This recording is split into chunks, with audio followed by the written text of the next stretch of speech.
welcome back to Wombology. We are at the end of the day and is our final, our showpiece final, the final of our main tournament. We're going to bring the side event final after this game, and that will be Green Sheep versus Deathlore as we discussed. But right now, for $3,500 first prize, it's Ryzen versus Lifecoach. Yes, indeed. Complexity, boys. Complexities Ryzen against G2's Lifecoach.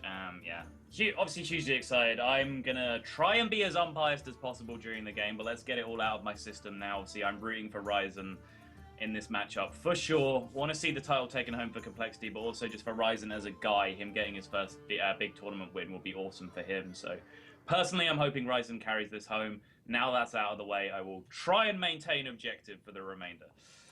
Yeah, I have to say, I mean, you know, I've been very impressed with Ryzen. You've seen a lot of him beforehand. I actually haven't seen that much of him. I think I've casted one match of his in a previous tournament, and he did not impress. Quite frankly, he was, and that was quite a while ago. That was like August last year, I think, or maybe September. So it's been quite a long time. He's had about 6 months to improve as a player since then, and the play I've seen from him in the last 2 days has been markedly different from what I saw at that point. And maybe that was just a bad day for him. You know, you never know. Right. Over these 3 matches, I've seen some really good, consistent play from him, particularly on the Rogue, which has been left up here.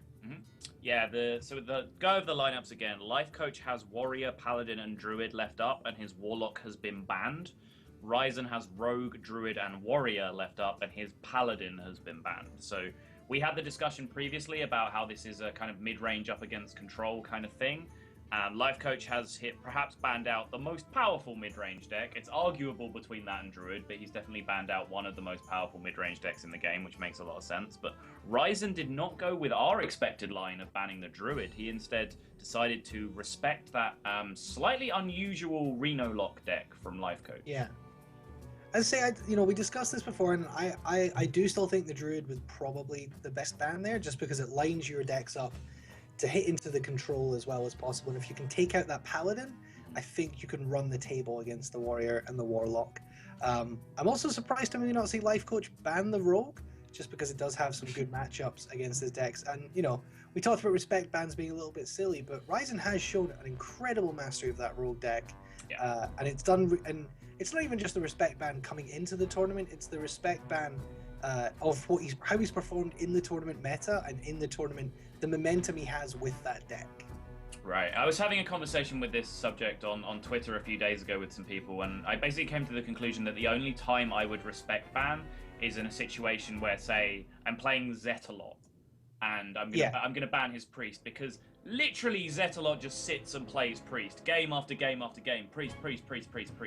Ryzen is a very similar situation where if you watch his stream, there is just endless Rogue being played. So from the perspective of the onlooker, it seems like he just plays Rogue. So from that perspective, he is in that category of people that maybe I would consider a respect ban against. But again, like the thought that I gave on it yesterday was that these players who are absolute masters of classes are generally only eking out maybe 2 to 3% extra win rate with these decks over just a very good Rogue player, for example. If you're absolute Rogue master, you're maybe 3% win rate higher than a really good Rogue player. So it doesn't make all that much sense if it's not just strategically the best deck to ban. So Lifecoach, you know, as we know, a very by-the-book, statistical, analytical player decides that he is just going to go with what seems to be statistically one of the most scary decks in Ryzen's lineup, which is the Paladin, as opposed to perhaps following his heart, going for the soul read of banning out that Rogue. That's just not really Lifecoach's style. Interestingly, just looking back at how Lifecoach has gotten to this point, I also expected him to ban the Druid, because he's banned the Druid twice already today. He's banned the Druid in every match on day 2. I'm not sure what he did against Purple. Let me look at this bit of paper. I don't know. I don't remember that. He might have banned the Druid against Purple. Can't remember. But yeah, I think the Druid he banned against Firebat and against Hoy. So I thought he might be just targeting the Druid as the deck that he's, as you see, he's analyzed the lineup that he has against the field, and has clearly decided that Druid is the worst matchup for his lineup, so just gets rid of it. What? This is the first time we've seen Lifecoach's Paladin. Yeah.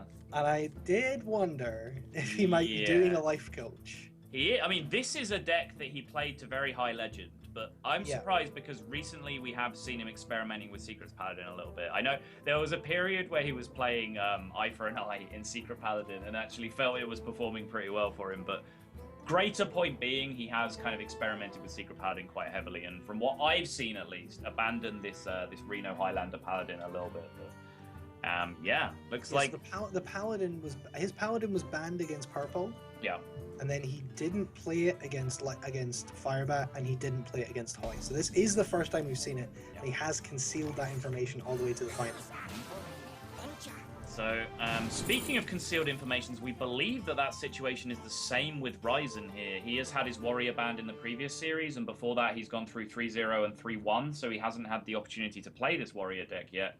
So again, this is a build of Patron, and he is playing the Finley Murgleton in Patron, which is a hotly debated card. I actually in the car with Brian Kibler on the way to EU. Clang. What? That's just, I'm sorry, just the sound of that. Oh, name. the sound of the name. Yeah, sure. It's fine. Brian Kibler doesn't notice me anyway. It doesn't matter. He doesn't know you exist. Yeah, exactly. So, in the car with an unknown player on the way to EU preliminaries and the other week, I had a very heated debate with this unknown player about the validity of Finley Murgleton in Patron. So it's quite a hotly debated card, but when you pick up Mage or Warlock, for example, you are in pretty damn good shape. The Mage hero power in Patron Warrior is revolting. It's just an absolutely disgusting hero power to have access to. Yep, and Lifecoach doesn't have a great play here. He just has the hero power, unfortunately, but has some 4-drops that he can play one of them out next turn and then play another one, obviously, the turn after, and curve into his Sludge Belcher. Doesn't want to play the Reno on turn 6 on curve, I don't think. He's maybe looking for something else. Kept time his mulligan, though. He did, yeah. Again, people are starting to really come around to this fact that not just in the aggressive matchups, but in all matchups in general, keeping Reno is the right idea because it is the very reason you are playing this inefficient deck in the first place. So if you're not going to consistently have access to that card, what's the point in having the deck? So people are really coming around to that strategy, but Ryzen is curving out really well here with his early minions, gets to hide that Acolyte of Pain now behind the unstable ball, takes control of the board with his annoying little troll minions here, and he is in the position where against a Highlander Paladin, immediately generating Grim Patrons as early as possible might just be the play if he can get the read that this is in fact a Reno Paladin. Of course, there's only one copy of Equality and one copy of Consecration in the deck, alongside probably a Wild Pyromancer. Yeah, Pyromancer Equality, great against Grim Patron. Pyromancer Consecrate, not so much. It does do 3 damage total, but doesn't really get the job done. Okay, so I did say that yesterday, and I didn't explain the context, which was the context where you already have a big board of patrons. You could fill the board and then kill them. Yes, that does work. That does work. That was what I meant at the time. I wasn't even referencing. I don't know what you're talking about. I was right now, because Twitch chat gave me shit for it. Okay, sure. Kel'Thuzad in the Paladin of Lifecoach, and we actually talked about this. Yeah. I don't know if it was earlier today or yesterday. We talked about his control Paladin, his Kel'Thuzad Paladins. I think he brought to, might not be in the Viking House Cup that he won. I think it was the Viking House Cup before that. Because Viking House Cup played a 9-deck format at the point which Paladin wasn't very strong. So yeah, and there's the Piloted Sky Golem, another favorite Paladin card of Lifecoach. Yeah, this is a real flashback Lifecoach deck. Things like Kel'Thuzad and Piloted Sky Golem were amongst his favorite cards for a long time. He was kind of jamming them in everything he can. He was playing Piloted Sky Golem in Mech Mage as well. The few times I saw him play that back when that was really a dominant meta deck. So Piloted Sky Golem definitely a pet favorite card for him. Kel'Thuzad as well, but the imminent threat of patrons is getting closer and closer right now, and as of right now, Lifecoach does not have any answer to it. So if an Inner Rage is picked up sometime soon, that Grim Patron in combination with the Whirlwind is going to get some work done. This is kind of awkward. You do have 2 4-drops in hand, but neither of them really get anything done for you.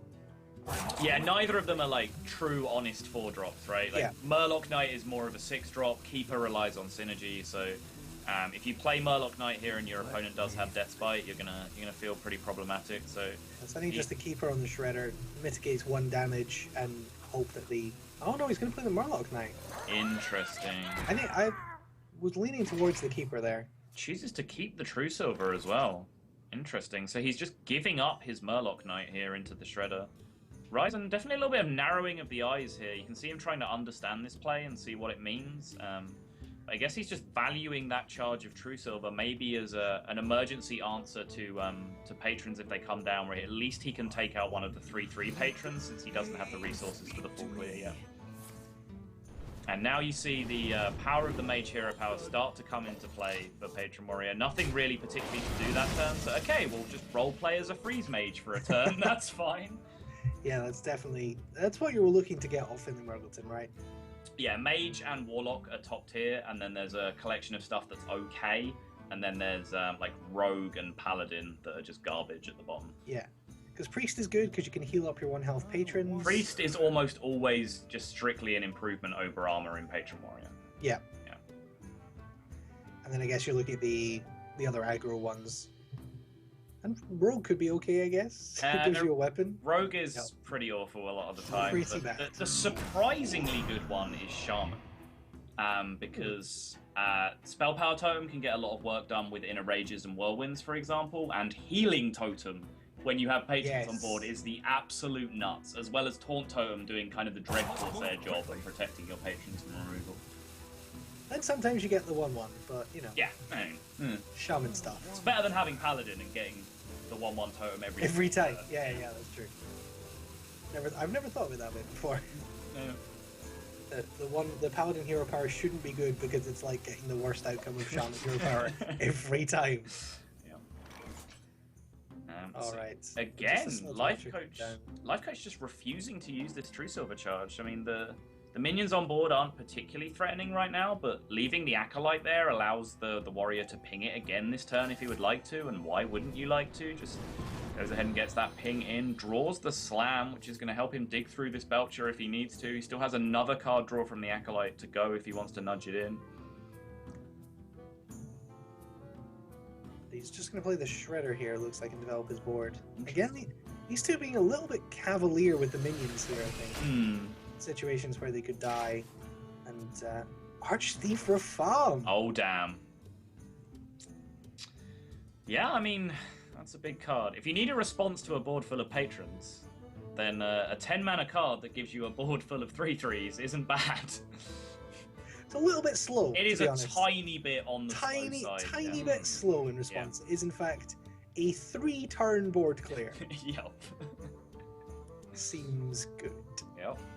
It's better than nothing. Yep.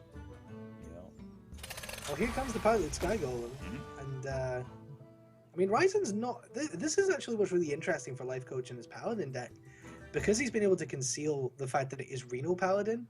Ryzen isn't quite going to be sure until he sees the Reno whether it's Reno or just some form of control Paladin. I think he'll know what's up. Lifecoach is somewhat notorious for playing this deck over the past couple of months. He did hit very high legend with it early on when people were really first experimenting with, what was the class that Reno belonged in before everyone pretty much universally agreed on Warlock. So it is a deck he's known for, so I think Ryzen will know what's up here and he's going to pay attention. Patient Assassin! Oh dear.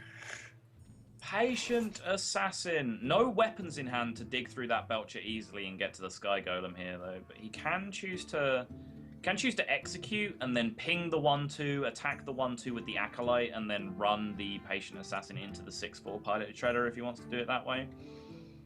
6/4 Piloted Sky Golem, sorry.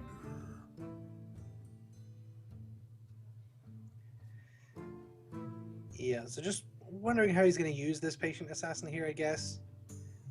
Lots of potential options in hand. There's an Execute as well to try and clear up this board. A Slam. Also, Patron Whirlwind as well is still sitting there, with probably looking for at least one other activator before you go ahead with that. The thing is, with next turn, he just, with the mana usage, already has that next activator available to him, because he can just play Grim Patron, ping his own Grim Patron, and then Whirlwind for 8 mana. It's just yet another gross interaction with the Mage Hero power that's so beneficial for this deck. But looks like Ryzen is going to get a little bit greedy here with his Patient Assassin value. And actually, when you think about it, he can kind of afford to do this, because there's one Consecration in his opponent's deck. And if it's used to deal with the Patient Assassin here, suddenly the patrons just have free reign over the board. Yeah, exactly. The one copy of Consecrate in the deck is such high value for Lifecoach. And he has a couple of ways to deal with this with the Peacekeeper and the Alderman. There's also an Owl, so lots of reactive cards here, but nothing the Lifecoach can play to be really proactive. Right, it's just stuck with a few reactive minions in hand right now. Like you said, Ironbeak, Keeper, Aldor Peacekeeper, all things that are kind of looking for a target. The Aldor will let him pick up a much better trade on the Frothing Berserker with the piloted Sky Golem if he wants to do that. Let me think. Is there merit to... So you have the Owl and the Aldor and the Alderman, right? So what are you looking to trade or leave alive? Because you really want to get both the Armorsmith and the Frothing effect off the board. Yeah. So do you Aldor the Frothing and trade and then silence the Armorsmith, or do the other way around? I don't think this deck cares too much about how much armor the Patron Warrior gains. It's either it gains control of the board or it doesn't, so I'd be surprised to see the Armorsmith get silenced. He's just going to go for board development play here. And he's going to put the damage on the Armorsmith to try and remove it, but yeah, I don't think he's too worried about that Armorsmith picking up a bunch of value. Alright, well, leaves the Armorsmith at a 1-1. I guess does deny the potential for some Whirlwinds getting multiple values, but Ryzen might now be looking at that Grim Patron and Whirlwind that's been sitting in his hand for a while. He's been waiting for another activator. This is the 8 mana turn that he can use it, but there's just too many minions on the other side of the board, really, for him to want to go for it, I think. I think he wants to probably spend a turn tidying up here, especially since if he's paid attention to the list from Lifecoach and he is aware of it, he knows that there's the possibility of Kel'Thuzad on turn 8 coming down, which of course we do see in the hand. That's a Baron Rivendare. Your eyes lit up, Callum, at the sight of the Baron Rivendare. I'm just thinking of all the possible janky things that can happen as a result. Yeah, it's just. I mean, that demands an execute, and or the Patient Assassin, I guess. I mean, does it? How scared are you of Baron Rivendare, really? I mean, it's not a good card. People don't play it, so why give it so much respect to be able to execute it off the board? I guess when you've seen Belcher already, I don't think what other death rattles there might be. Maybe not a huge amount.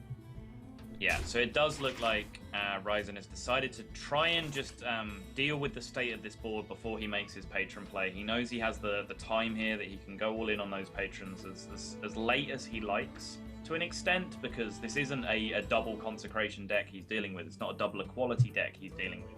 He knows there's one out of each that Lifecoach pretty much has to combine together in his hand. So he can let Lifecoach get through a decent portion of his deck before he's odds on to have that in his hand. And Lifecoach here can get rid of this Patient Assassin with the Knife Juggler. He can. He can trade away the Armorsmith, and then he would, if he wants to use the Owl, he can use the Hero Power and see if he snipes it, and if he really wants another shot, can Owl. Right. So there's a good chance of removing it. How much value do you place on taking this off the board when Ryzen's been so greedy with it? He's invested, a decent amount of time into it. Yeah, and I do like the greed from Ryzen. Like I said before, it's you kind of feel like Consecrate is the way this thing is going to die, and you don't really care if it gets Consecrated. It's like Lifecoach is just going to go ahead and tempo Reno here, which is one of the most baller things you can do in all of Hearthstone. Gets the snipe. Wow, that's it. Okay. Ryzen looks a little bit confused. He does, yeah. But it looks like this is a pretty dominating position here for the Reno. You can follow that up with the Kel'Thuzad now the Assassin's off the board. Yep. And that definitely falls into the category of seems good. Indeed. So has Ryzen now decided that it is time indeed for the patrons? He has that one extra mana now, so he can fit in the execute for an execute target. So he can War Axe down one of the minions, he can ping his patron, whirlwind his board, execute the Reno Jackson, and take out probably one of the 3/3s, because the Knife Juggler is more or less forced to trade anyway. It's not like more minions can be played into a board full of Grim Patrons. Yeah. So you don't necessarily have to respect the Knife Juggler here. It looks like Ryzen has decided that it's time to make the big all-in play here, but every minion that he leaves on board here is potential devastation when that Kel'Thuzad comes down. Yep, so I assume he's going to execute the Reno Jackson, kill one of the 3/2s. So it's not leaving the hugest board for the Kel'Thuzad, so I don't know if we might see Lifecoach. I think you have to go for the Kel'Thuzad here. Well, to get the full clear, you can actually just use Iron Beak Owl. Essentially, full clear quotation marks. You can neutralize the patrons. Trade the Knife Juggler off first into the 3/3. Trade the 1/5 into the 3/1. Trade the 3/2 into the other 3/3, and then just owl the 3/2. Possibly you can consider leaving a 3/3 alive instead of the 3/2 if you want to play around Battle Rage. That's a consideration as well. But you do have the option to get the quote full clear here, where you at least neutralize all the patrons on board so they can't replicate. Yeah. So you can, as you say, you can owl the 3/3 and trade the other two, or owl the 3/2 and trade the other two. Yeah, depending on whether you want to play around Battle Rage or not, is which minion you're going to leave up. It's probably better in the long run just to leave a silenced 3/3 up, because it doesn't matter how much health it's got, it's not really going to be able to replicate. So I think playing around Battle Rage is probably more sensible here, but Lifecoach is going to decide that he just wants his board back right now, and this is going to respawn Knife Juggler. But did he traded in the right order. He actually recognized that situation. So the Knife Juggler could have come back in the other order, which would have potentially summoned a knife, and then the Grim Patron could have replicated. So that would have been a really interesting interaction. Yeah, that would have been bad for Lifecoach, but that's the kind of micro decision that I would trust Lifecoach to get right. Yeah. So now Ryzen, has he used both executes? I think he has. Yes, he has. So one on the Sky Golem, one on the Reno. Yes. So there is no execute for this Kel'Thuzad. No. He can play Gromash and ping his own Gromash to clear it out. That's a thing he can do. And then the Grim Patron can respawn itself on the Baron Rivendare. I think that's probably his most effective play this turn. Yeah, I mean, you have to get rid of the Kel'Thuzad. There's nothing you can do if you don't get rid of the Kel'Thuzad. You concede. That's the only other play. So yeah, he's going to go ahead and ping that Gromash. This Gromash goes in and trades into the Kel'Thuzad. Respawns a new Grim Patron by... Oh, he's actually going to respect the Knife Juggler here. Wow. That's, interesting. But, yeah, the Knife Juggler does potentially benefit you in some ways. Okay, no, so the board state... Yeah, so the Patron would be a 3/1. The board state would be a 3/1 and a 3/3, which would have been traded off by the... No, because the Baron Rivendare would be dead. But yes, the 3/3 would trade into the 3/3 Patron, and there would have been just a 3/1 Patron left on the board. So the Knife Juggler would have been of benefit to his opponent to help him not only clear the Patron, but clear this Gromash. That's actually correct. Okay. So, yeah, I guess we're just playing Archthief for From, right? Some people still don't understand how this card works. I've seen some people saying you get a random artifact. Not realizing it's Discover. It's Discover, yeah. Yeah, so it's the same, and you get Discover a random artifact, but people don't necessarily realize that it's the same 3 every time. Yeah, there is only 3 possible outcomes of random artifacts that you get to choose between, so it's not really much of a random effect. And of course, takes the 3/3 zombies, which most people think is the best option. Yeah, unless you're immediately threatening lethal, and some of the one of the 10 damage cards ends up being useful. A good solid, 70-80% of the time, just having that immediate fill of just an insane muster Quartermaster or an insane board of patrons, however you want to describe it. A ton of 3/3s, basically, is what we're saying here. Yeah. And yeah, this Reno Paladin, despite being a completely off-the-wall deck, not really run by anyone else in competitive Hearthstone at a high level, is seeming to be able to take pretty overwhelming control of this matchup. Yeah, nothing but double Battle Rage in hand for Ryzen as well. I wouldn't be surprised to see Lifecoach just play the zombies here and pass. I don't see why not. Let me think. There's also not a great deal of harm at this point of just killing the unstable ghoul on your terms. Sure, the frothing does get a nice buff, but you still have 29 health. You don't. And he's gonna get that buff anyway. Exactly. So I think just taking care of the ghoul on your terms is probably a little more solid. But you know, Lifecoach might get greedy for the value here. It's like, oh, there's one spot on my board that I don't fill with a zombie. It's not full value. There's plenty of potential. I mean, it's not like he doesn't have strong plays otherwise. Emperor plus Shredder is perfectly legitimate as well. And it looks like he's going to go for the Iron Beak out here, just so he gets rid of that threat, if you can call it that, in the Frothing Berserker. It is one of the biggest threats in the deck, but it's just a matter of whether anything is enough to threaten Lifecoach at this point. Let's go for Battle. Yeah. This late in the game. Alright, fine. Gives you a 1/1 weapon, I suppose. It's a Whirlwind pickup. Yeah, I mean, it's not bad. It sweeps a bunch of 1 health minions off the board and also activates both of these battle rages so that Ryzen can start the cycle. Gonna axe down the Shredder first, hoping for a 1 health outcome. Didn't get it, but at least that he can now ping that off with the Mage Hero power after the Whirlwind. Or use the 1/2 if he wants. Yeah, depending on what he wants to use the rest of his mana on. I guess he wants to use the rest of his mana on Doctor Doom right now. Seems good. Yeah. And now Lifecoach can get full value. Yeah. He can trade into the boom and then get the full board of zombies. Yeah. Trading, killing a boombot, and playing a big old board of zombies seems legit here, but honestly he could also just go face and play a big old board of zombies. That's legitimate too, but probably not Lifecoach's style. He's going to try and control Ryzen out of the little smile game on his here. face. Yeah. Alright. That should pretty much regame. That's a lot of mummy zombies. It is. As opposed to the daddy zombies. Yeah. The nod from Ryzen, Card. the acknowledgement of, yeah, I'm in trouble right now. Gonna go ahead and slam just to get the formalities out of the way, see what he picks up, but it doesn't seem like there's anything particularly wonderful. Inner Rage definitely isn't gonna get the job done. Hits the boombot, tries to snipe one, doesn't get it. Well played, concede. Alright. So Lifecoach jumps up to a 1-0 lead here. It's the Warrior of Ryzen going down. So he has the Rogue and the Druid left now to go into this Reno Paladin. Reno Paladin getting the job done for Lifecoach. Yeah, like I said, this is a tried and tested deck from Lifecoach's perspective. He's performed very well with it at high legend rank on ladder. Not sure how many times he's brought it to tournament, if at all. Can't speak from experience on that.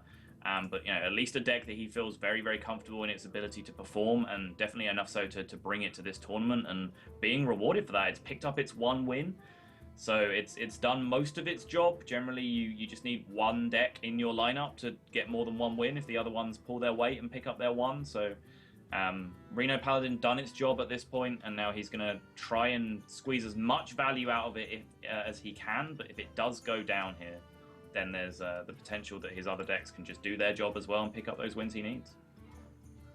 Yep, so if you're Ryzen here, which are you picking, the Rogue or the Druid?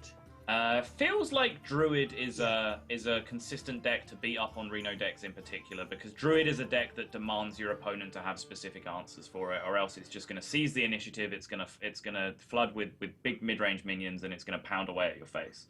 So that is what he's gone for. Nice. All right, that's what I like to see. So I like this from a couple of perspectives. First off, I think Druid is just far and away the better matchup in this case. Even though Rogue is notoriously well favored against Rogue historically. Rogue is historically well favored against Paladin historically. I think Druid, because of the Reno nature of the deck, just makes it very powerful. But more than that, if he were to lose this game, he then has his Rogue to complete the reverse sweep with. And since we've seen his performance so far in this tournament with the Rogue, I would be most confident in his ability to come back with the 0-3 reverse sweep with Rogue. Well. So for the 2nd game in a row, we see Lifecoach get and keep the Reno Jackson in his mulligan. That could be pretty crucial here. It definitely could, but Druid is one of those decks that a lot of the time doesn't bother too much about Reno Jackson, because they can just build that huge board state of, 4-4, 4-6, piloted Shredder.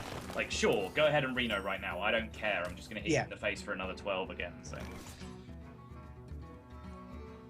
But equally, the Druid sometimes can rely on being able to get the combo off and kill you before you draw the Reno. Yes. Because it can kill you so quickly. So it might come into effect here. It's obviously just good to have it. Oh yeah, don't get me wrong. It's nice to have, but it's not as backbreaking against Druid as, for example, against a Face Shaman or a Face Hunter. Yeah. This isn't a deck with a finite amount of damage with it. It's a deck that if it gets minions to stick to the board, can do infinite amounts of damage. You know, I've had games as Druid against Reno Lock where they've had Reno, they've had Brand Healbot, and they've had the Farseer, and they've had the Siphon Soul, and they still die just because they can't effectively answer the board. You know, you do essentially have infinite damage in a Druid deck if you can keep it going. It's the Azure Drake from Lifecoach. Sorry, from Ryzen here on the Druid. Yeah.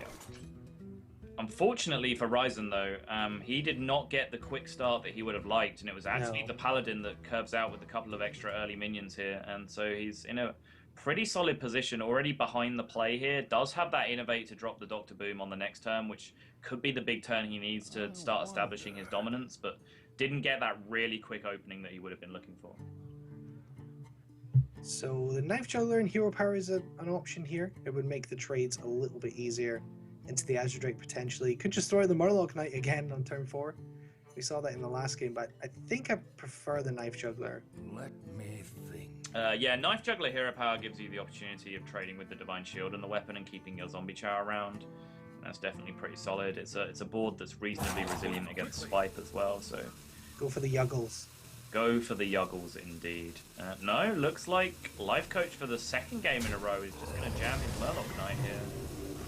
Because this is the trade you would make if you're just spending all 4 of your mana on the Murloc Knight. Yep, immediately jammed onto the board. So, yeah, I mean, this kind of, to an extent, but not really, interferes with the Innovate Dr. Boom play. But I'm pretty confident, yeah, that is just going to happen anyway. And Ryzen is going to say, all right, Murloc Knight, do your worst, buddy. So there's a low theb opportunity for Lifecoach here, or he can still go for the Knife Juggler play, but I'm not sure about it now. Yeah, I mean, the Knife Juggler would fire 2 knives here because of the Hero Power and the Murloc Summon, but not great targets. I mean, hitting Boombots, sure, is beneficial if you don't have to also trade into them, but you're playing out a Knife Juggler, exposing it to the potential of the Boombot, but looks like Lifecoach is going to say I need to get the value out of this Murloc Knight. I played it last turn, so I might as well now make the play that at least gets me something to do here. Yeah, I definitely can see that from Lifecoach's perspective. That I've invested the 4 mana in the Murloc Knight, and I do need to get some value from it. Let's see. There goes a Boombot. To face, perfect. Alright, Tide Cooler, not a big deal. So do you kill the other Boombot here, do you think? I think you kill it, yeah. Attack face with the Murloc Knight first, and I'd probably kill it with my weapon just to try and maintain the Divine Shield. You attack the Murloc Knight first, for sure, yes. Attack it with the weapon so you keep the Divine Shield on your 1/1 taunt there. That thing just can't get knocked out of the way just by Hero Power. Cool. Means that Boom has to tank it a lot of the time. 1/1 tanks a 4 damage Boombot. Yeah. Seems pretty good. So Ryzen does have Hero Power Swipe here, which lines up pretty well. Will leave the Murloc Tide Cooler alive at the end of the turn. If he Hero Powers the Divine Shield off, swipes the Murloc Knight, and then probably...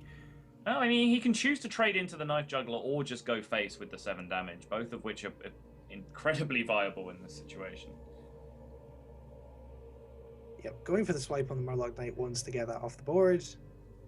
Oh, nope, thinks better of it. Yeah, I mean, he's considering it. Slight mistake to point the card there before he was sure he was going to use it. Does give a little bit of information away to your opponent, but does end up going with the play anyway, so no harm done. Okay, so since the decision to trade the Knife Juggler is being taken, it is better to do it this way.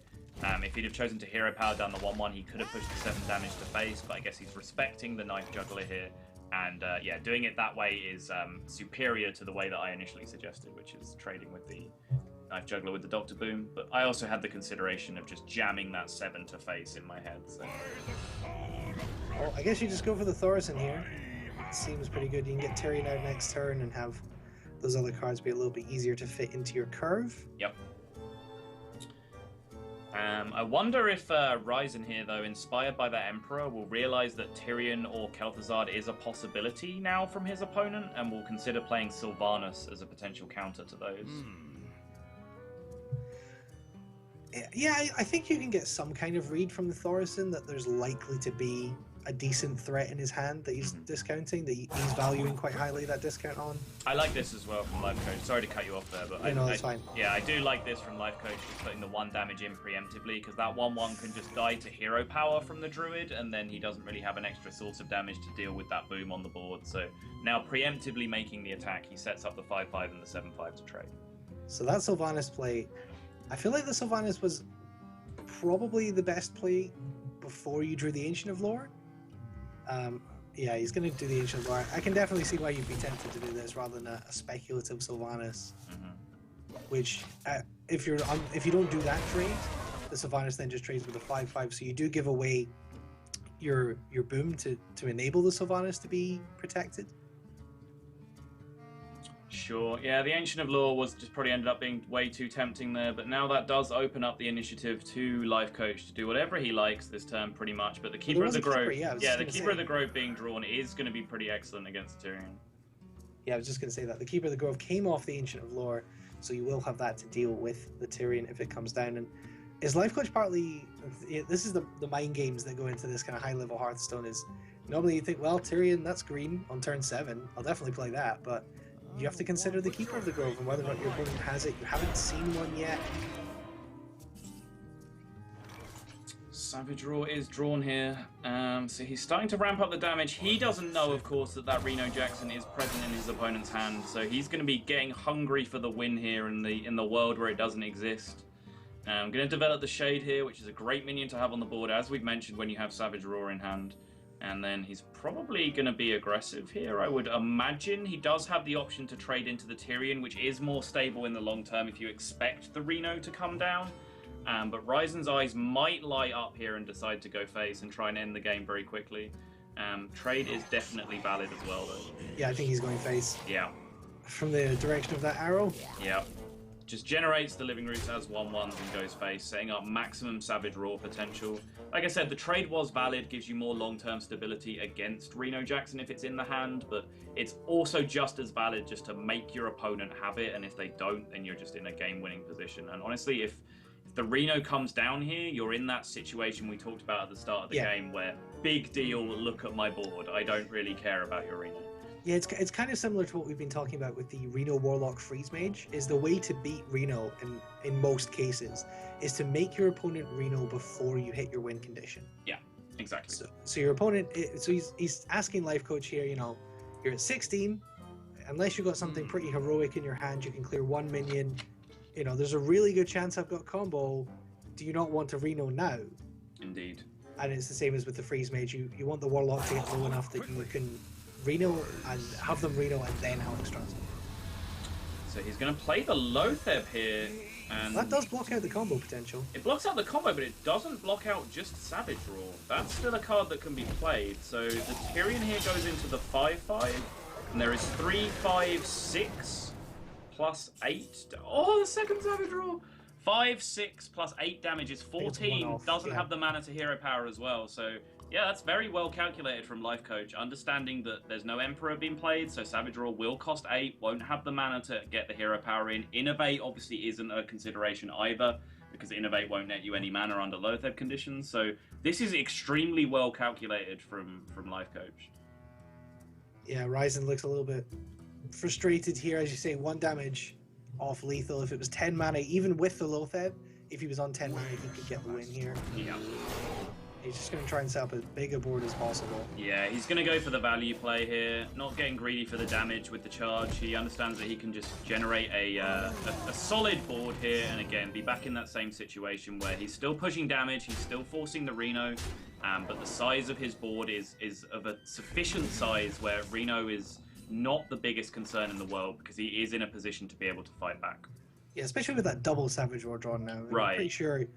How many minions do you need to do? 30 in that sense? Not very many, but this, for example, is... So the Shade will grow, so it'll be 6 damage, 10 damage, 11, 13, plus 12 twice is 37 damage. Yeah. Yeah. Even with 3 minions on the board, double Savage Roar is 16. Yeah. So all you then need is 14 from the minions on the board. Yeah. Which is not completely unachievable. Exactly. So the Owl here can be used alongside the Reno. to potentially owl the taunt out of the way so that the lower third can get an effective trade on the board, but he can't do much better than that in terms of removing damage. Yeah, so you can take out the shade here, so the shade won't grow to 4. Yeah, but then there will be 6, 8, 9 damage on the board, plus Savage Rule twice is 29, plus the hero power is exactly 30. Yeah, he can do it with the hero power. One off with the double Savage Roar, but the hero power is going to be off. Let's hope Ryzen can count slightly faster than me. Yeah, double Savage Roar is lethal. The combo, in fact, is 6, 8, 9 plus 14, 23 plus 8. So the combo's 31. Double Savage Roar plus hero power is 30. Pick your poison. You have won the game, Ryzen. The series is level. Yep, that's going to be it. Ryzen levels up the series, takes out this Reno Paladin, which could have the potential to be a little bit tricky, and as you see, I think picked well with the Druid.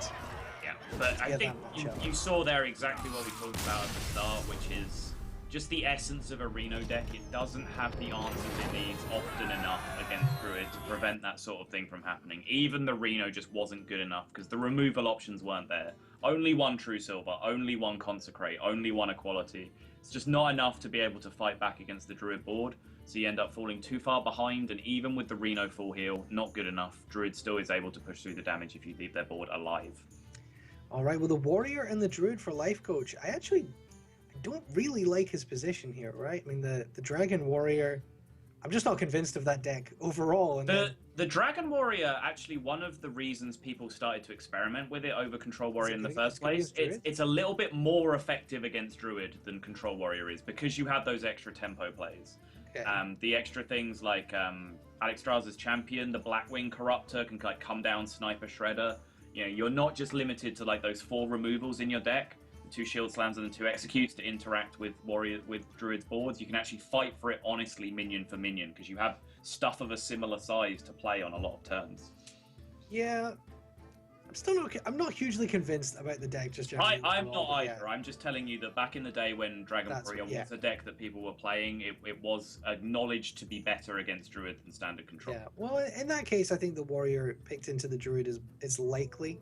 Depending on Lifecoach's testing, I mean, as we say, he is someone who tests his decks very extensively, and he will know. I mean, I say it's better than Control Warrior. I'm not convinced it's necessarily as good as 50-50. So if he's going for the Druid. Okay, sure.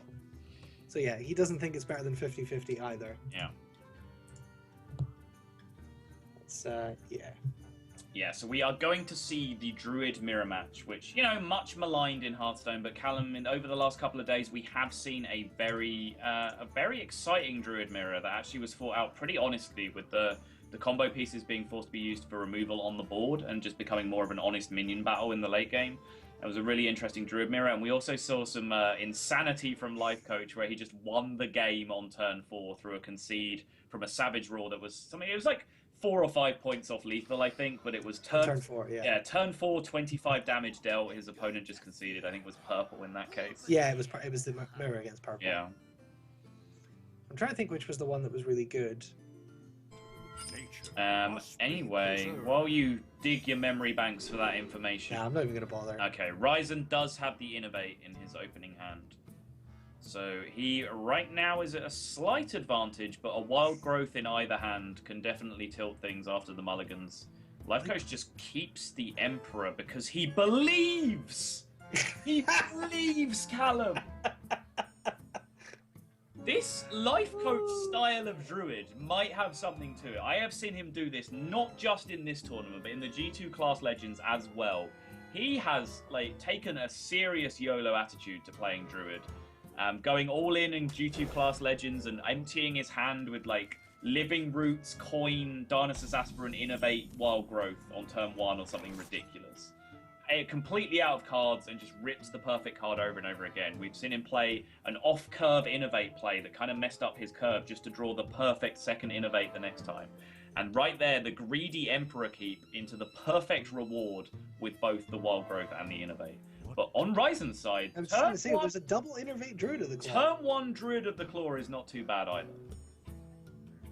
He's calculating and talking to himself here, I think, about repeated damage and how much value he's going to get from this Druid of the Claw. Yeah, Also possibility of, thinking of the likely draws that he gets over the next couple of turns and whether he gets more value on average by breaking these two innovates up into maybe playing a 5-drop on turn 3 and a 5-drop on turn 4, or a 5-drop on turn 3 Emperor on turn 4, all these possibilities.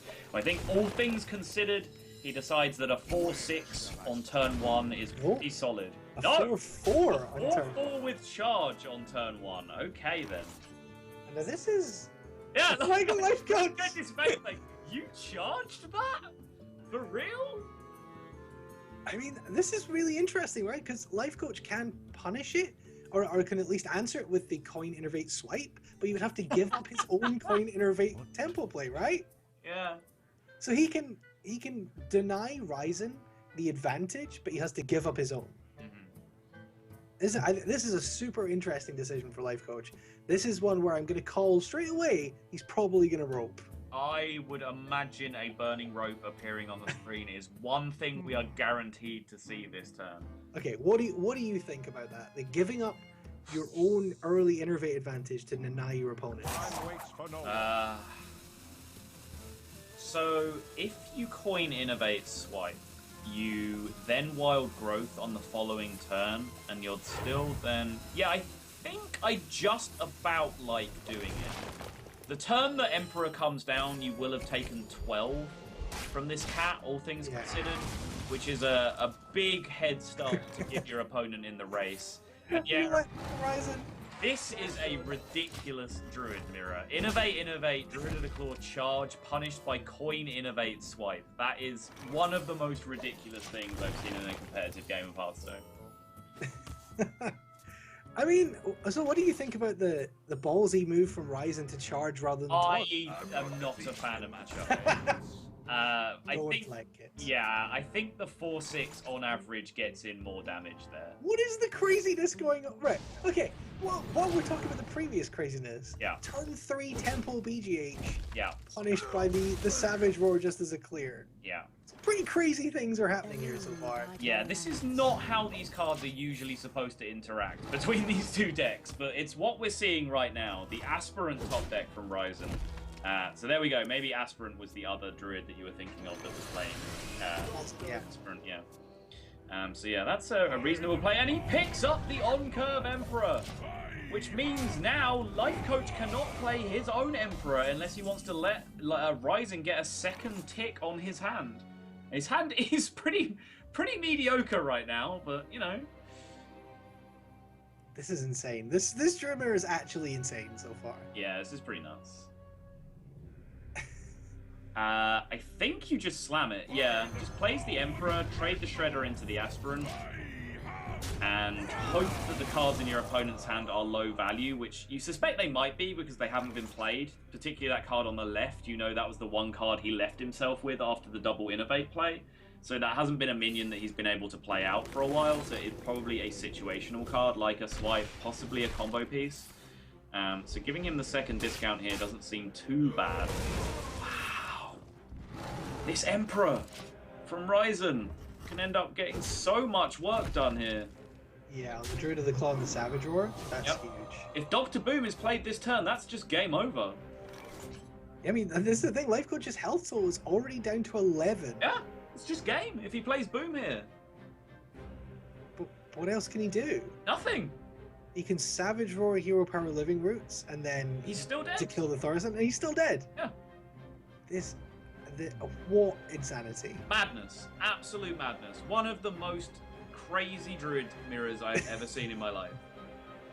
I mean, the one we saw the other day was really good and really intricate and long and interesting. Yeah, this is equally interesting. This one's just nonsense. Like, the other one was, like, really awesome in terms of, like you said, stretching out over a long time and the combo being removed, so it was much more honest and about minion combat. This play right here is just absolute insanity. Well, this game right here, in fact. Like, I don't know. Anyway, Druid of the Claw Savage Roar is going to come down, seal this game for Ryzen, and he is going to go onto the hill here, Callum. He's one game away from this breakout tournament win. Against the Warrior of Lifecoach, which Lifecoach, I've talked about this a couple of times, as a situation, when you're at 1-1, you have the choice of a mirror match or another matchup, and if you don't pick the other matchup, and then you're forced into playing it anyway after having picked the mirror match over that. So a sub 50% matchup that you've tried to avoid. Right. Now you're forced to play it for the game. Right. This is perfect for Ryzen. Ryzen is in such a good position. He is in a wonderful position, and let's say the Dragon Warrior, was a mediocre performer when we last saw it in the Curse Trials. It did end up winning the final game of the whole tournament, I think, to take it home.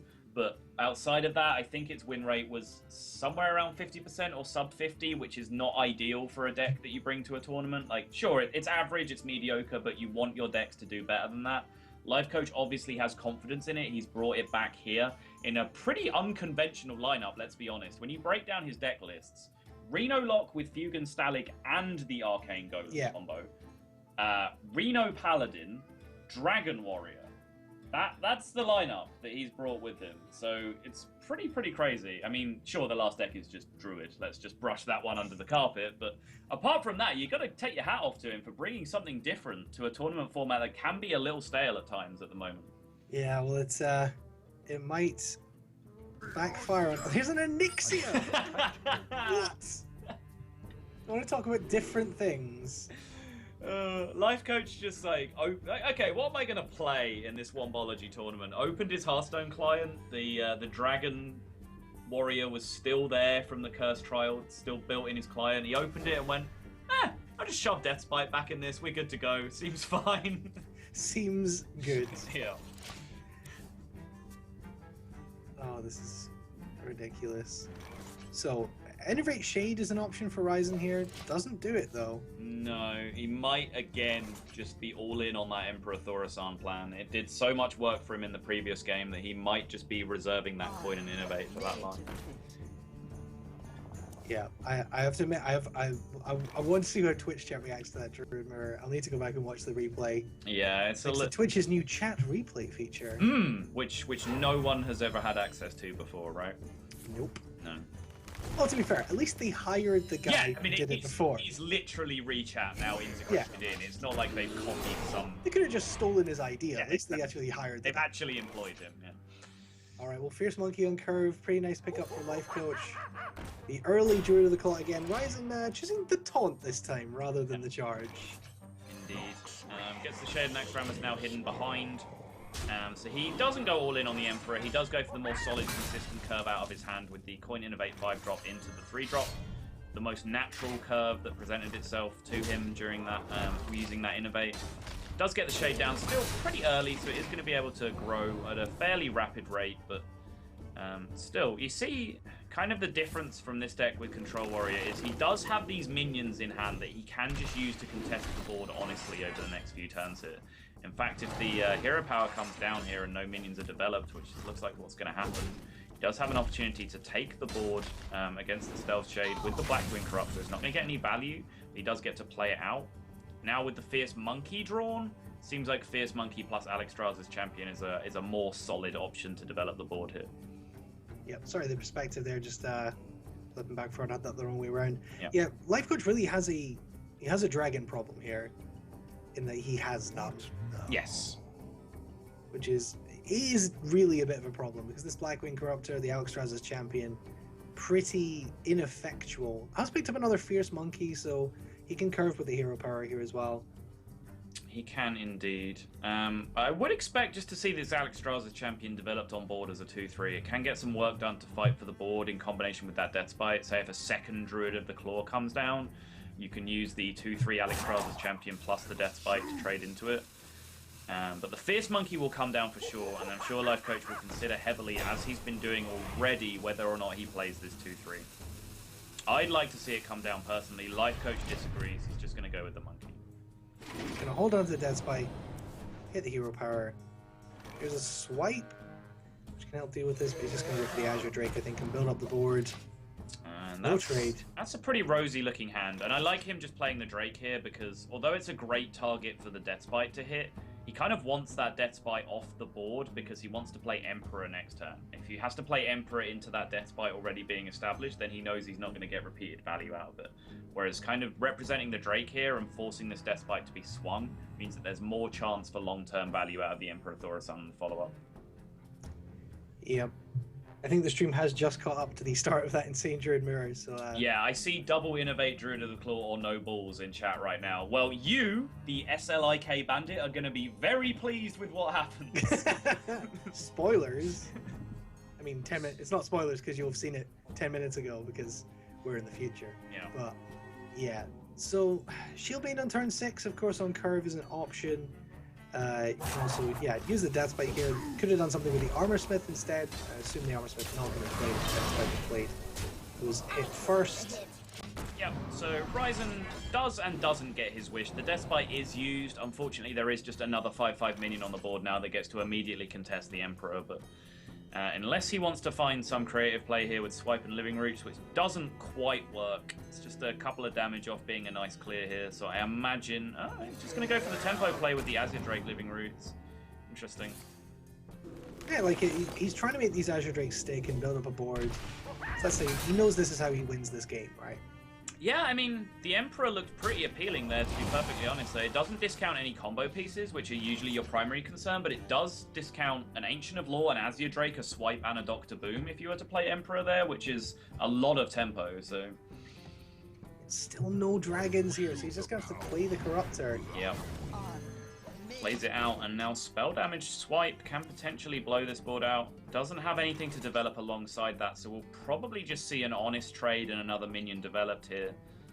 Whether he wants to take the value trade to protect his Drake on the board, or take out the bigger threat to protect the minion that he plays down alongside it is up to him. But if he's going with the Ancient of Law, I would suggest that he's going to make the trade into the 5/4 to protect his 5/5.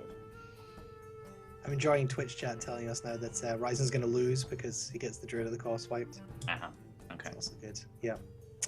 I mean, I'm with them. I strongly disagree with That's fair. With the 4/4 play.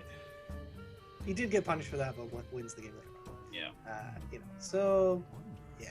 Back to this game, though. Mm-hmm. And the Druid stuff is still happening. He's just going to go for the Boom here. Yeah. So is he going to trade into the 5/4? Right, the Boom gives him the potential of making the value trade into the Armor Smith. This is the point I was starting to make before we got distracted by Twitch chat again, where if he'd have played the Ancient of Law, he's pretty much obligated to take out the 5/4 to consolidate his 5/5 on the board, but by playing Dr. Boom, he does have the option of taking the value trade into the Armor Smith, and that's why I personally prefer it there. But that is great timing on picking up the Azure Drake. Activates all of this stuff in his hand. The Blackwing Corruptor and the Alexstrasza's Champion are both able to be used this turn for removal if he would like to. Yeah, it's going to punish the slightly greedy trade. No, didn't trade the 4/4 into the 5/4, went for the Armor Smith instead to try and demand an inefficient trade from Ryzen with the 5/4. Right. The slight punish with the Blackwing Corruptor. Yeah, I mean, it's not too much of a punish. You make this board expecting, say, okay, if that 5/4 has to trade up, it has to do it alongside another card. So that's kind of what's happening. It just so happens that it's pretty much the perfect answer because you get to develop the 5/4 alongside. So yeah, he's going to do it the other way around here. Alexstrasza's Champion and the 5/4 into Boom, potentially. Same thing either way, whichever way you choose to do it. I mean, that Varian Rin is there for turn 10. I'd like to see it get played. I think we probably will if we get there. Swipe Shredder looks pretty strong here though, and Druid is starting to develop a whole lot of dominance in this game, Callum. It might be down to that Varian Rin to swing it back if it gets that far. Shield block is decent, lets him cycle. Azure Drake is a cycle option as well, but he's going to need to pick up some answers very, very soon. We might even see that Sylvanas come down, though it seems unlikely because both the Emperor and the Ancient of Law seem like more appealing prospects for Ryzen next turn, but if he has the foresight to expect Varian Rin, Sylvanas would be an amazing play from him. There's the Bran as well.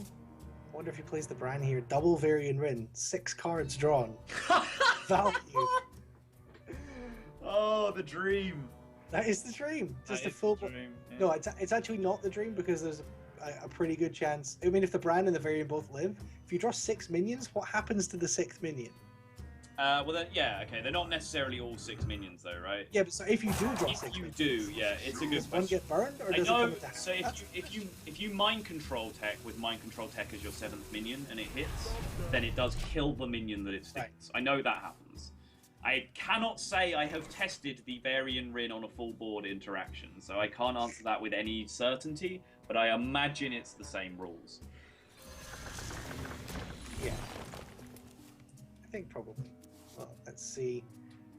All right, I was going to say, if Ryzen has the foresight here to play Sylvanas, he is an absolute god, but I may be expecting a little bit too much of my boy. Yeah. It does go with the Ancient of Lore, and now there is at least a chance here that Varian Rin can generate enough of a board state, but it's so slow.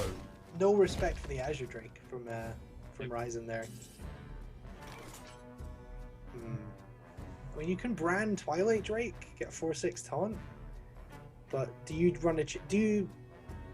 I guess the question is, by playing brand Twilight Drake, you can't really get anything done. Well, you can shield slam the Shredder, right? So you have the spell power to do that. So I think that's the only thing you can do proactively. Yeah, so are you going to get a better board from the Varian? Lifecoach says he's going to try and win the Varian lottery here. Picks up Shield Maiden, a War Axe, and Ysera! Wow! That's so huge. That's so huge. Look at Lifecoach's face. He's just like, yep. Yeah, that happened. I did that. Now, big game hunter Sylvanas Windrunner. Seems like a turn this turn. I've got the beast in my sight. It's not bad. It's pretty good, right? Pretty good. Pretty good. I'm just trying to think if there's anything Lifecoach can do to prevent the Ysera getting stolen. He can nightmare it. Yeah, that's what I was thinking, right? Yeah. The nightmare. Yeah, so he's doing face. You can nightmare the Ysera and do how much damage to face? Quite a lot. Quite a lot. Quite a lot. That's 9, 14, 17 with the Fiery War Axe. But how much damage are you staring down right now? 16. So you take out the 5/5. You take the 5/5 and then I guess you trade for you kill the 4/2. Yeah. 6 damage from burst in hand, so that would be 7, 13. So a little bit short from Ryzen. It is. Savage Roar would just wreck him though. Yeah, for all he knows, he has to be considering with how many cards have been drawn and looking back at 5 cards in hand, he has to give credit to a Force of Nature or a Savage Roar at least in his opponent's hand. We do see there's the Druid of the Claw that can charge that does add damage, but Lifecoach is going to consider his play here based on the fact that there is a Savage Roar in hand potentially. He's going to work out whether he can afford to play around that and then make his decision from there. But it looks like the Ysera is starting off going into the big game hunter. Fiery War Axe will come down, presumably to take out the 2/3 here. And then the 5/5s will trade, presumably again. Yeah, so he's just going to leave this Ysera on board against Sylvanas. And just... Oh, okay, just about managed to get the Bran in. Again, it looked like Lifecoach had been punished by the rope, but he gets the second minion in. But he does have a guaranteed steal here, does Ryzen, on the Sylvanas if he wants it. He can Druid of the Claw charge to remove the 2/4, and then he can trade into the Ysera and keep his own Sylvanas if he would like to do it that way. But it seems like Ryzen has decided that interacting with this Ysera is just far too slow, and he's just going to go in as deep as possible here. He does like that charge Druid of the Claw. He does, yeah. Well, double Twilight Guardian is pretty good. It's not bad, but only one of them will have Taunt. Yes, that's true. Yeah.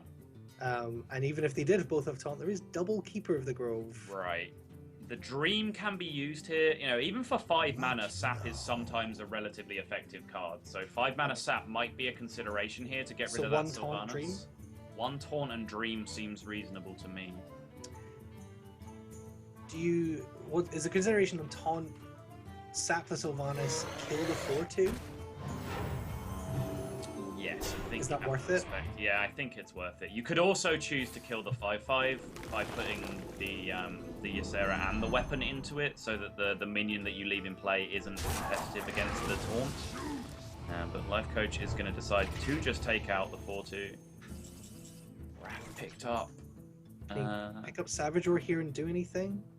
Because there is a silence, so you could silence the taunt, and then with Savage Roar it would be 5 + 4, 9, not enough. 10. Yeah, not enough. Not enough. Well, so can you? Yeah, you don't have enough mana to do double Keeper as well. To Wrath and double Keeper, so yeah, you can't get an extra 2 damage. The damage is there, there's just not enough mana to do it. Right. Yeah, Ryzen's just going to silence the taunt. Just going to go face. He has 2 potential cycles next turn, both with the Wrath and the Wild Growth. He has another Keeper of the Grove that can silence another taunt. So although he doesn't have the damage in hand to back this up particularly, he does have all the utility cards that can deal with taunts and help him dig to damage. Plus he does have a massive board here alongside Sylvanas, which can be pretty miserable for Lifecoach here. Lifecoach is entering that kind of frantic mode. We see his eyes widening here as he gets close to his webcam. He's in that mode where he's desperate to find a way out of this game. Yeah, it's hard to see how he can find one here, though. He might feel good about the second Twilight Guardian, having seen one Keeper, but we know there is a second one. He can trade away either the 5/5 or the 2/4. I guess he could trade, yeah, he could trade both, but he would go down to 3 life. So that's just, yeah, that's asking for trouble. Does seem less than ideal. Gonna Nightmare here for tempo just to be able to remove some stuff off the board. Gets rid of the Lothar. Twilight Guardian to taunt. And he'll get the armor up in here alongside the Larving Sister, I imagine. Which means that the silence means that we're 4 damage off right now. So a top-decked Swipe, top-decked Savage Roar, or top-decked Force of Nature can all get the job done now. And he has redraws for more than one of those. That Innovate is actually relevant because it means he can cycle one card and hit Force of Nature. Alright, let's see the Wild Growth. This is for all the marbles right here. Thanatos Aspirant, there's the River Croc! The turn 10 River Croc! We've talked about it several times. Oh. Alright, well, Ryzen has the Wrath here. He now is not able to Force of Nature. Savage Roar and Swipe are still out. Second Wild Growth? So, you know, he can't... No, there's no more outs this turn anymore. He goes down to 4 mana, he doesn't get the silence. It will have, well, with the silence, he'll only have 4 more, or 2 more mana available after cycling again and casting the Innovate. So, no card for 2 mana ends the game here. He kind of, he really does want the silence this turn. He can't really keep hold of the silence for the killing turn because otherwise he can't get a good trade with the Sylvanas. Right. Chooses to take out the Acera here, uses the Innovate just to get the 2/3 out onto the board again, and he's so close. It's unbelievable. He's drawn through so much of his deck here, hasn't hit a single combo piece, and any of them would have been lethal for most of this game. Alexstrasza's Champion, does that help? It's an extra 3 damage worth of removal. It can be used here to decent effect. Yeah, so I mean, he can Azure Drake armor up, which would take the Shield Slams each to 3. And that would be 7, 8, 9. So he could only do 1 Shield Slam in an Alexstrasza's Champion. So the 3 damage Shield Slams are slightly better, maybe? Yeah.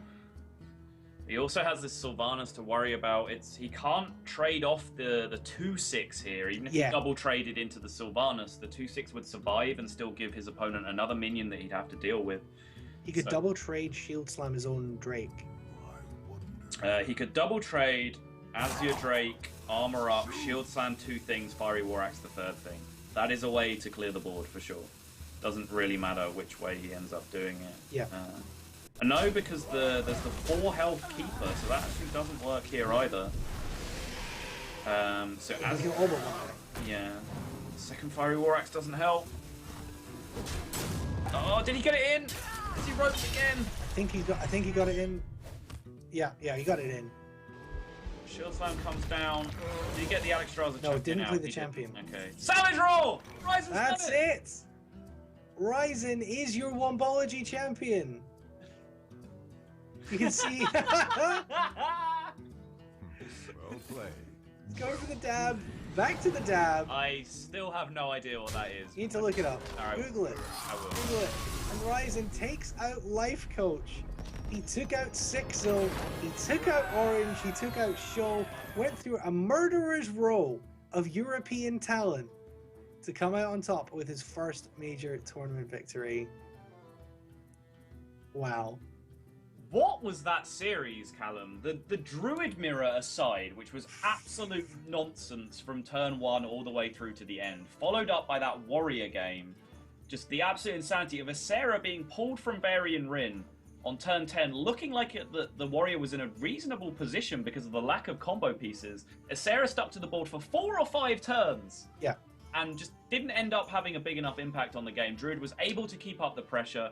Ryzen clutches it out. 3 games Also, to 1. Can we discuss Reno Paladin? Reno Paladin happened, yes. There were 2 games of Reno Paladin.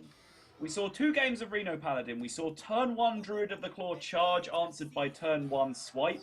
We saw Varian Rin pulling a Sarah that lived for 5 turns. These are all things that happened in that series, Callum. What a final. What a final. Yeah, I mean, so the Druid game, we saw turn 1 Druid of the Claw charged, punished by the swipe, followed up by Tempo BGH, countered by Tempo Savage Roar. Yeah. Followed by a top-decked Darnassus Aspirant, which survives and then sets up a top-decked Emperor, which ends up winning the game. Insanity. Absolute madness. I have nothing more to say apart from congratulations to Ryzen. I'm happy for you, buddy. Complexity takes it home. Huge breakout performance for Ryzen. Let's hope this is the start of big things for him, and he can start proving that there are other people on Complexity that pull their weight that aren't named Super JJ. Yes. I still can't quite get over what we've seen in that final. We have seen some really crazy games. I think a lot of the gameplay here has really lived up to the clarification. Sorry, I'm reading the words in our producer chat here. Sorry, the caliber of the player pool that we talked about all the way through the weekend. The level of play has really lived up to the hype we gave the caliber of players that we had here. For sure, yeah. I think that's a testament again. You know, there is a debate swirling around right now, like how good are these established pros that we've been exposed to for the last 2 years or so of competitive Hearthstone? You know, there is no argument that they have been handed a few breaks over the past couple of years. You know, there was an element of nepotism where these big names did keep getting invited back to stuff, and other people didn't get the opportunities. And there's this argument based on EU regionals and stuff about how good they are, but I think what we've seen today is a tournament with a lot of those old guard players in, where the level of play overall has spoken testament to why those guys are the top players. They are very, very strong at the game, but also it would be unfair to go down that narrative route without saying that it's been won by a guy in Ryzen who is not part of that old guard. He is a new face, and he's shown up and he's taken down them all. Absolutely. What a performance from Ryzen. What a victory. What a tournament it has been. We're not done yet. We do have one more bonus match for you, as we mentioned earlier. The final of the Wombology side event for our smaller $1,000 prize pool. Of course, Ryzen takes home $3,500, $1,500 for Lifecoach, and $500 each for Hoy and Sixo for reaching the top 4. We have Green Sheep versus Deathalore waiting in the wings to contest our side event. And I'm going to be joined for that by one of the casters from our side event, Lorinda, who's going to be able to take us through the history of that tournament and how those guys made it there. So, yep. Soto, this is goodbye from you. Yeah, that is going to be the end of the day for me, but I'm sure you guys will have a great time with Lorinda. He is an awesome up-and-coming UK caster, so please, guys, be gentle with him. He will be here in my stead to hopefully carry on the hype and bring some interesting analysis as well. But for me, that is the end of my day. Thank you to all of you. Love you guys. Hope you've enjoyed the tournament, and I will see you another time very soon. Of course, this swap out is happening exactly as Twitch chat would have it. I get to stay for longer, and Soto has to go. But yes, myself and Lorinda will bring you that match in just a few minutes. We're just waiting to go to a break here. But of course, this Wombology tournament brought to you by Wombo.gg, where you can play money matches against your friends, against the pros in all manner of esports games, including Hearthstone, make your games a little bit more interesting. And by Shoes, screenshoe.com, a great tool for screenshotting your games, sharing them on social media, showing your friends your highlights, your crazy plays, the things that they won't believe happen to you unless you can actually show them rather than just tell them. I say Green Sheep versus Deathlore. We did talk about nobody having played Shaman so far. I know that the Shaman is in Green Sheep's lineup, so we'll potentially see a Shaman for the first time all weekend. I've already signed off and you're making me talk again, Callum. What's up with this? Like, come on. I'm trying to eat every last bit of analysis. I've checked out. I'm going Fine, you've checked out. We'll check out of here for a break and be back in just a few minutes to bring you the final game of this tournament. It's going to be the final of the side event. Thank you for watching so far. Stick with us for just a little bit longer for Wombology.